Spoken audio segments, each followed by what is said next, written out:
Okay, so it looks like we've slowed down entering people, so I will go ahead and get started. Good morning. I'm pleased to be here to present Montana's Department of Commerce's Pathways to Removing Obstacles to Housing, or Pro-Housing application. My name is Melissa Higgins, and I am the Housing Program Executive with the department. Pro-Housing is a competitive grant being administered by HUD, which seeks to identify and remove barriers to affordable housing production and preservation. It is a highly competitive grant, and HUD will prioritize applicants that demonstrate progress and commitment to overcoming local barriers, to facilitate the increase in affordable housing production and preservation, and an acute demand for housing affordable to households with incomes below 100% of the area median income. Pro-housing funds use the Community Development Block Grant, or CDBG, framework. This means that statutes and regulations governing CDBG program apply to pro-housing funds, though the Notice of Funding Opportunity does contain certain exceptions and waivers. As with all CDBG assistance, the priority is to serve low and moderate income people.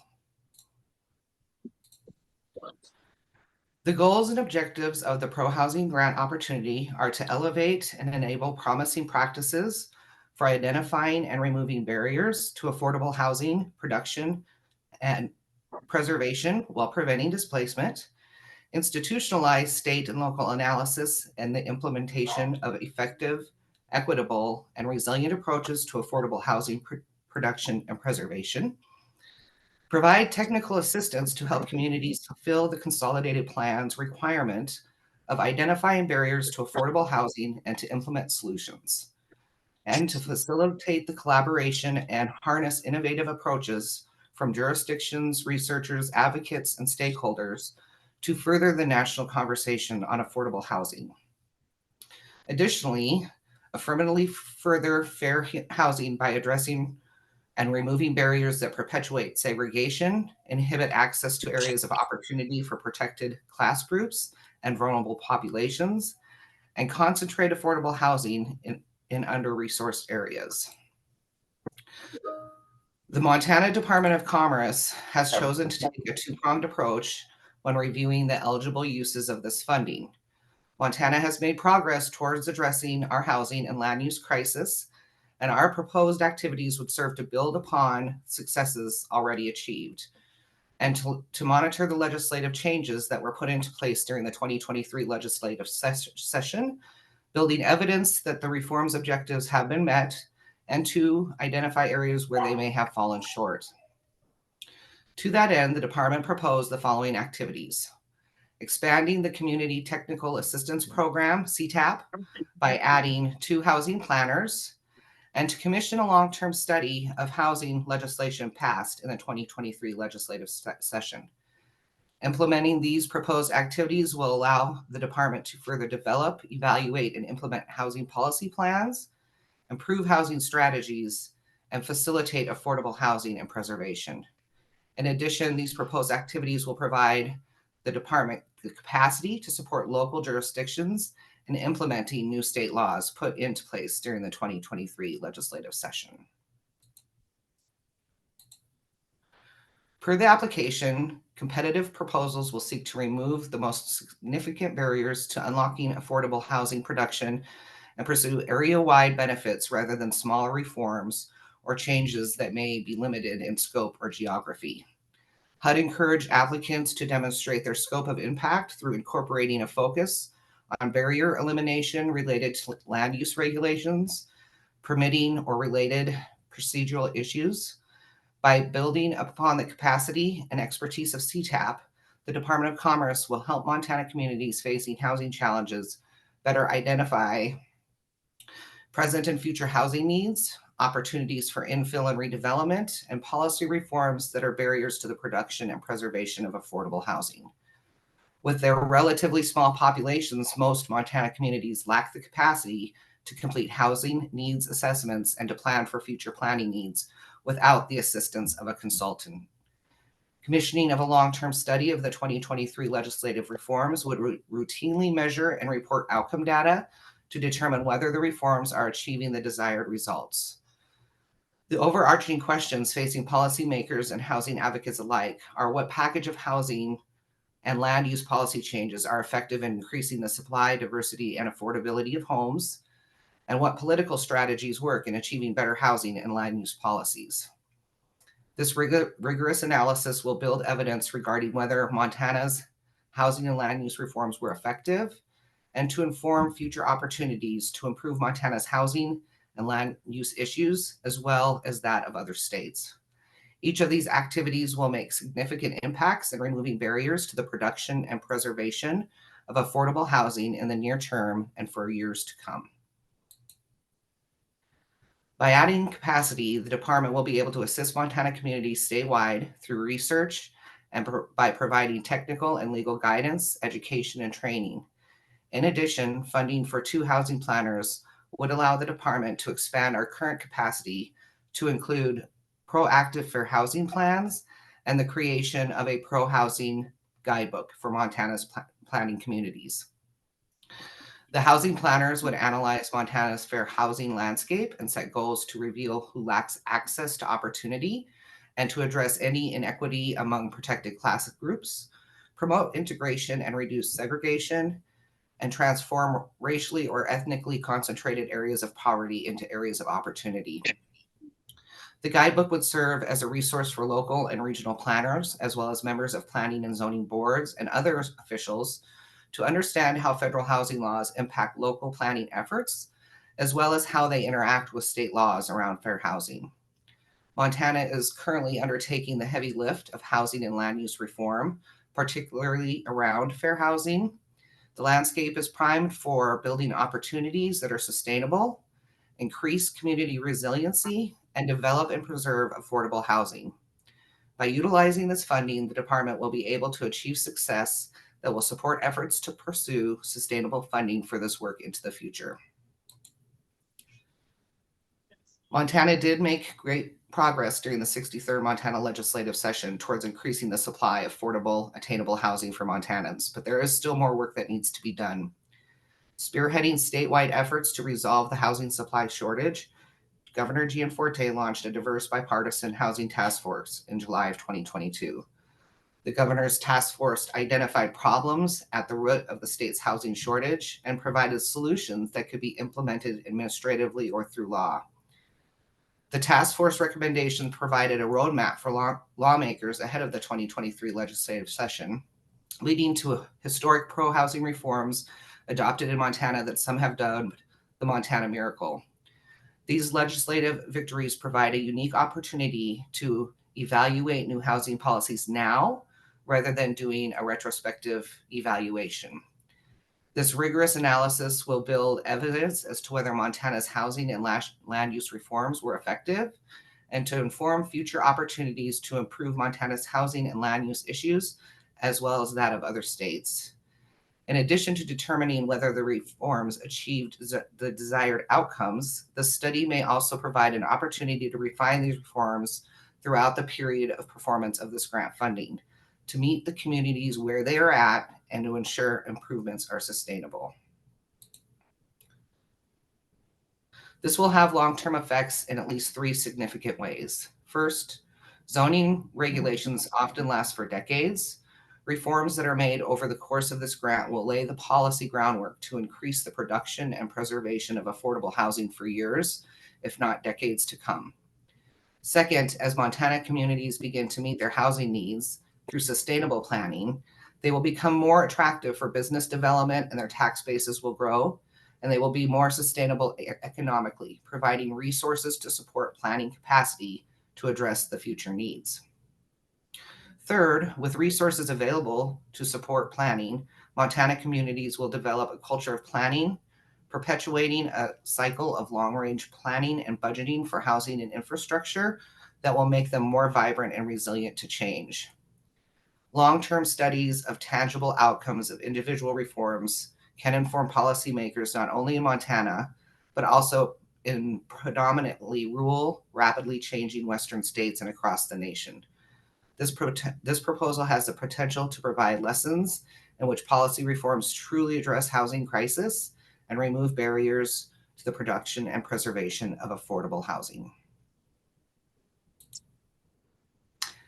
I am done with my part of the presentation. We're here and available to answer any questions that you may have and welcome your feedback. Thank you.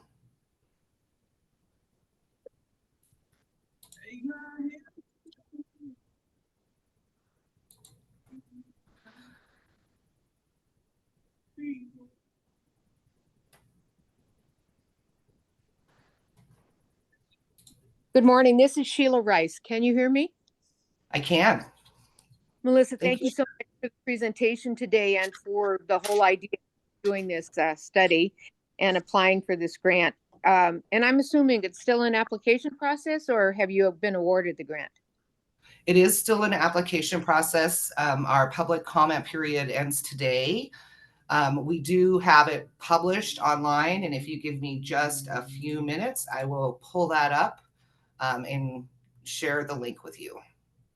Great, I appreciate that. So I'll go into the link and make my comments as well, but I'd like to make them verbally here as well. I would encourage in the study to not only look at the 2023 legislative changes, but include the prior coal tax loan program, which was funded, I believe, in 19, just because that's one of the first times that Montana has provided funding in the form of loan or grants for housing. So I encourage that.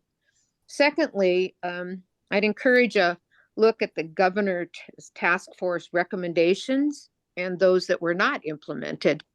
We, as in the housing community, as thankful as we are for what the legislation passed in 819 in 2023, still do not have a source of capital that's state funded. We have loans, but we don't have any capital. And so the state tax credit, of course, would solve that issue. So I would encourage those two things be looked at as part of the study. So I love the idea of looking at the implementation of 819 and what happened. But I also think that the governor's task force made recommendations that were not implemented. And that lack of implementation is harming the development of housing for the workforce and lower income markets. Thank you. Thank you, Sheila. Appreciate that feedback.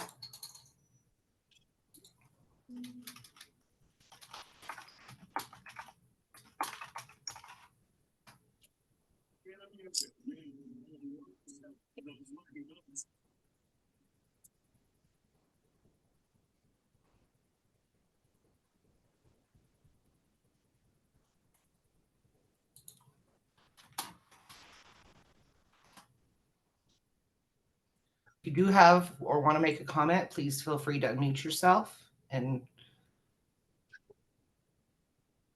make those comments. And I will be shortly here putting the link to our pro housing application in the chat.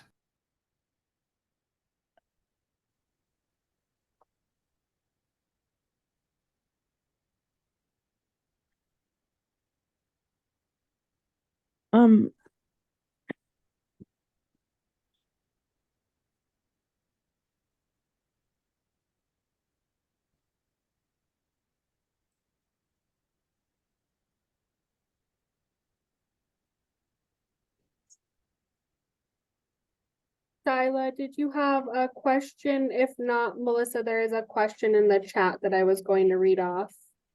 Sorry, I don't, but I was just going to say that Nichols will be sending written comments very shortly. That's all I was going to say, because I joined the hearing late, so. Okay, thank you. Thank you. Melissa, I'm not sure if you see Chad's question in the chat. I can read it off if you'd like. Okay, Mandy, thanks. It says, this is from Chad Rowe. We're trying to buy a piece of land to build 200 units, but we can't pay what the seller wants if we make the units affordable housing. How does this program help with that situation? Okay. Thank you. Sorry about that. I'm not sure what happened there.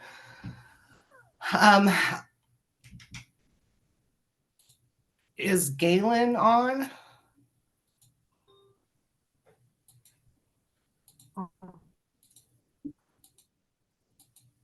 He's not on today, Melissa. This is Cody Ferguson from Community MT. I can attempt to answer a question if there's one for Community MT. So I think the question from Chad is around trying to buy a piece of land to build 200 units that they can't pay what the seller wants and make it into affordable housing. So how does this program help with that situation? And I thought that perhaps Community Montana could address that from the importance of community planning perspective. Yeah, let me think this one through here for a moment.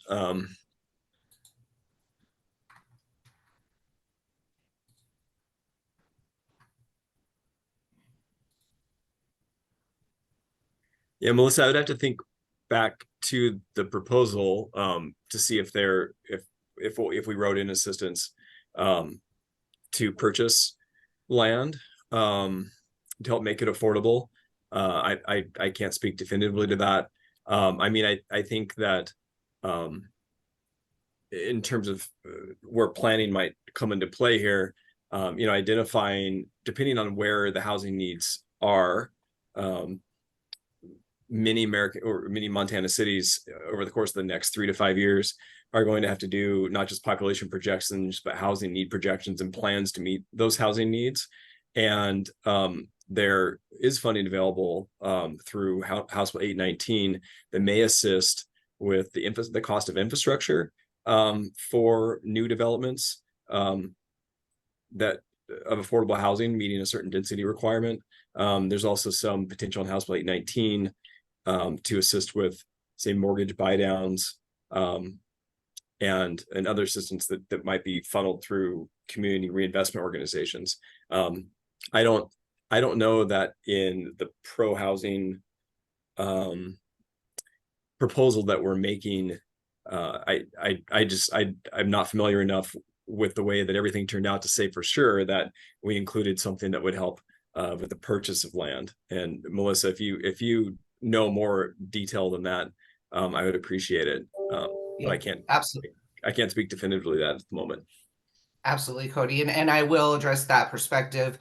We did not write in funding for this grant to help with the purchase of infrastructure. I do think that providing the planning resources and providing the study of the reforms could lend to that kind of support in the future. Kind of to Sheila's point, looking at, these kind of reforms could potentially lead to additional funding in the future.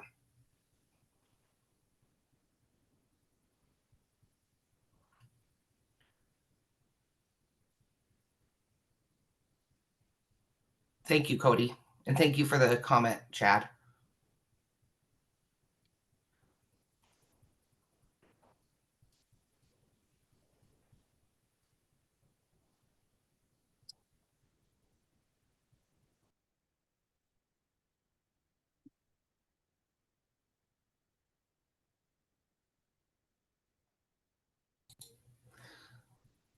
So I do see that Mandy, as well as I, put the application link into the chat. And it looks like we've got one more comment from Jacob Coate. Can units created using the pro housing grants be market rate, or will development be required to incorporate income restriction? We are not funding pro housing. We're not funding the creation of infrastructure through the pro housing grant. And I am not familiar with what the NOFO stated about those kind of restrictions. I do know that the NOFO did concentrate on low and moderate income individuals, and particularly those at or below 100% of area median income.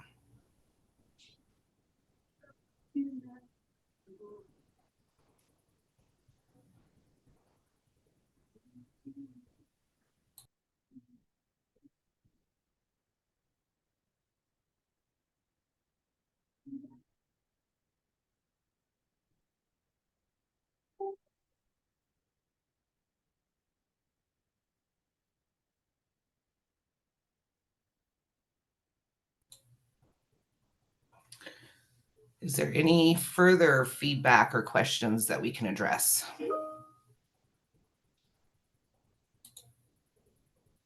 Yes, I'd like to make a comment. This is Tosh Weismiller with USDA Rural Development. Thank you, Tosh. Please feel free. Yeah, so I'd like to just make a few observations and comments, not necessarily in regards to the documents as they currently exist, but just as our work throughout rural Montana. So these comments may or may not be already abundantly clear and obvious to everyone on this call and maybe everyone in Montana. I just wanted to point out some commonalities of what we're seeing and hearing as we work in our partner communities. So, of course, rural workforce housing issues are a big one. Again, this isn't surprising and shouldn't be surprising, but things such as housing for teachers or other positions that are hard to recruit and retain in our rural communities due to housing issues and shortages. Secondly, I just want to point out that, the built environment that we see in rural communities includes vacant buildings or vacant facilities, vacant historic buildings. These are, the built environment that can and should create housing units. And so things like the historic tax credit can and should be utilized not only at the federal level, but the state level to help catalyze such development throughout rural communities. I think tethered to that would also be state programs and making sure that the state program funds can and do address things like fire suppression and accessibility and code issues, and making it clear that those are elements of redevelopment of historic properties to help those be usable and safe for housing development. Another plug for the dire needs of housing on our tribal communities and lands, and working and partnering to assure that we are addressing statewide tribal housing needs and issues. And those would be my comments. And again, probably clear and abundantly obvious to everyone on this call and everyone who's put in the time at the Department of Commerce to put together this application. I do appreciate and thank that team for its efforts for Montana. Thank you. Thank you, Patch. Appreciate that feedback.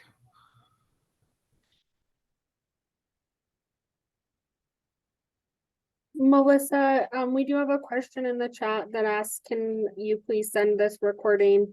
I believe we plan on posting it at the same link that both you and I shared, but just want to make sure that's accurate. That is correct. That is our intention. Okay, so for Amanda Stonerock, the link that both Melissa Higgins and myself have put in the chat will be updated with this recording. So you can find the link there.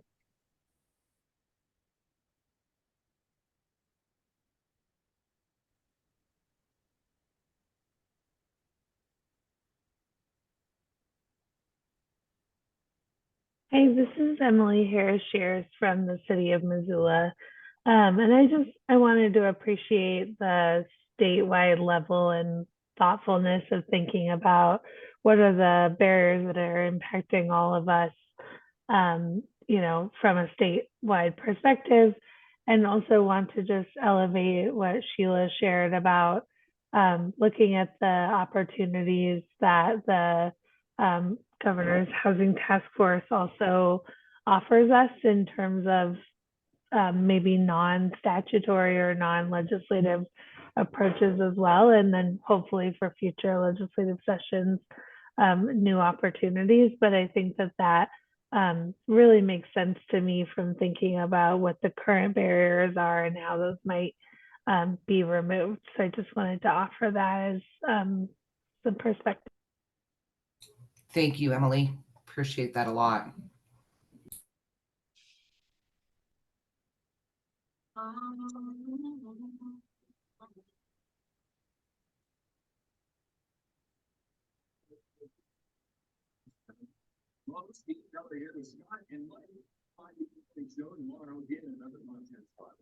So I do recognize there's a comment about reposting the link, so I'm going to go ahead and do that now into the chat.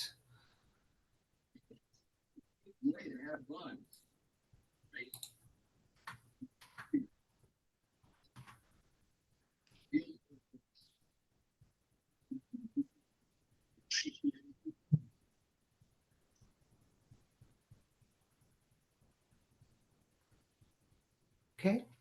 If there are no further questions or comments for this, please feel free to go out to our website. The application materials are published out there. There's directions on how to submit a public comment on that website as well. And as I mentioned at the beginning, and for those of you who may have joined late, today is the final day for public comment on this. And so I would encourage you to do so today if that's an interest for you.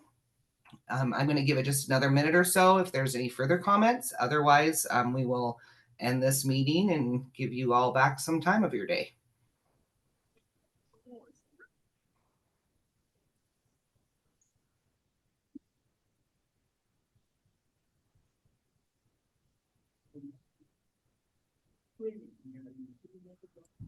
Okay, I really appreciate for those of you who did come to watch the presentation.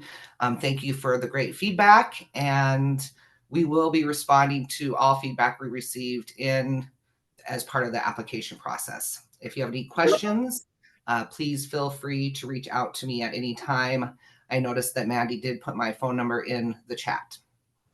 Thank you and have a great rest of your day.